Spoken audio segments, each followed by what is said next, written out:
So I saw Housemaid a couple weeks ago on a free screening, and so again, I read the book just a few days, like before seeing Housemaid, and I shared the book on Wednesday, right at Wednesday. So here are my thoughts on the movie. If you haven't seen my review on the book, so basically it's about an ex-con who tries to get a job and has a very difficult time. She's living out of a car. She sees an ad for a housemaid, and she gets it.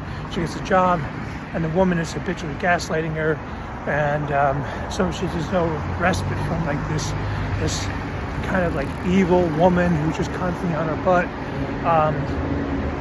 And then she eventually gets a rescue from the husband. From the husband comes to rescue and is kind of empathetic to her and just tells her, like, look, my wife and I have been having difficulties. And so you start to see where, like, she could like this guy, and he's a handsome dude, well built, and so it goes from there. But then the movie just changed up and midway through to where you start seeing the point of view from the wife and what she has to deal with. And so I will say this about the film, like a positive.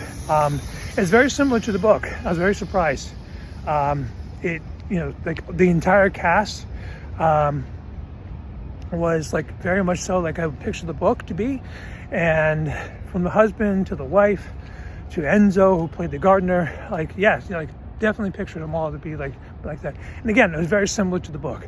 There were some details, of course, like you can't pack a 9-hour book into a 2-hour movie, and like you're gonna have some so it was like highlights of the book from the movie.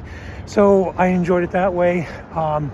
It was like it did a really good job like trying to like marry like horror along with drama, along with story, along with humor.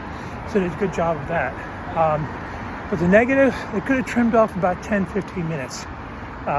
Definitely could have trimmed off some things here and there. So, and the other negative, Sydney Sweeney. I just didn't buy her as being a tough Brooklyn woman. I didn't buy it. I think they should have cast somebody else. There's nothing against her. I just didn't buy that she was a tough Brooklynite, and they needed to get somebody else in there. So that was my only negative. So I definitely say, like, if you want a good movie to go see over the week, definitely check it out. If it's not a need to see it, see it on streaming. But I'd read the book first if I were you. The book is really, really good, and then see the movie. But yeah, I definitely had a good time seeing the film. I enjoyed myself, but I want to know what you think. Did you like it or not?